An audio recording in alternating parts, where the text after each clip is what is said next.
اللہ کا ڈر، آخرت کی فکر کتنا ان کے اندر تھی، کوٹ کوٹ کے بھری ہوئی تھی۔ امام اعظم ابو حنیفہ کے شاگرد کہتے ہیں کہ عشاء کا وقت ہے،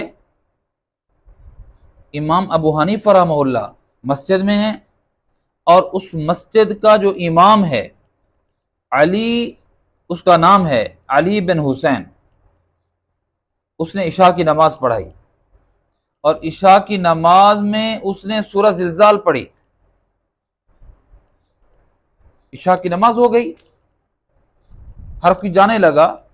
یہ ان کے شاگرد یزید کہتے ہیں کہ میں بیٹھا رہا کچھ وقت، پھر میں نے دیکھا اپنے استاد صاحب کو کہ ان کی سانسیں پھولی ہوئی ہیں، طبیعت کے اندر تغیر ہے۔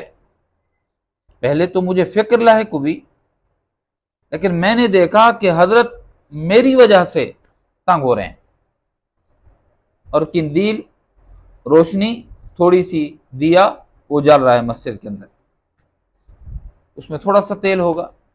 فرماتے ہیں کہ میں تو چلا گیا کہ شاید میری وجہ سے استاد محترم کو تکلیف ہو رہی ہے، تنگی ہو رہی ہے، میں چلا گیا۔ جب میں صبح آیا تاکہ میں اذان دوں، فرماتے ہیں جب میں وہاں پہنچا تو میں نے اپنے استاد کو اس حالت میں پایا کہ آپ اپنے داڑھی کو پکڑے ہوئے کچھ کہہ رہے تھے۔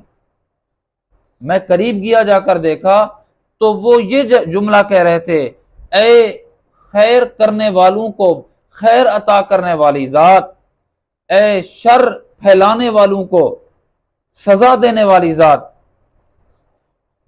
نعمان کے حال پہ رحم فرما، دوزخ سے بچا، جہنم سے بچا، جنت مقدر فرما۔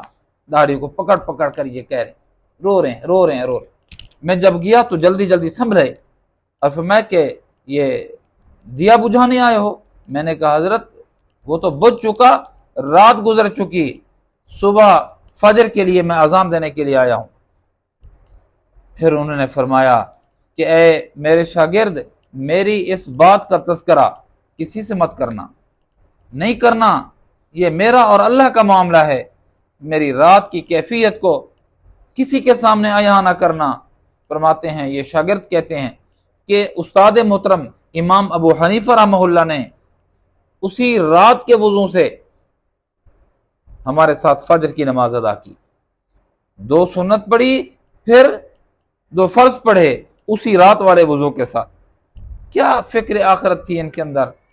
ایک سورت سننے پر اللہ کا خوف آخرت ایسا دامن گیر ہوا، رات بیت گئی احساس نہیں ہوا۔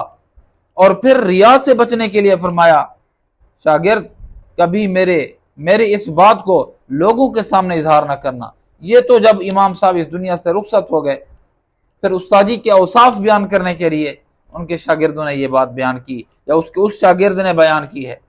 اللہ کا خوف، ہاں، وَلِمَنْ خَافَ مَقَامَ رَبِّهِ جَنَّتَانِ، وَلِمَنْ خَافَ مَقَامَ رَبِّهِ جَنَّتَانِ، یہ وہ لوگ تھے کہ اللہ رب العزت کے خوف کی وجہ سے روتے تھے، راتوں کے راتیں گزار دیتے تھے، ان کے آنسو تھے کہ رکنے کا نام نہیں لیتے تھے۔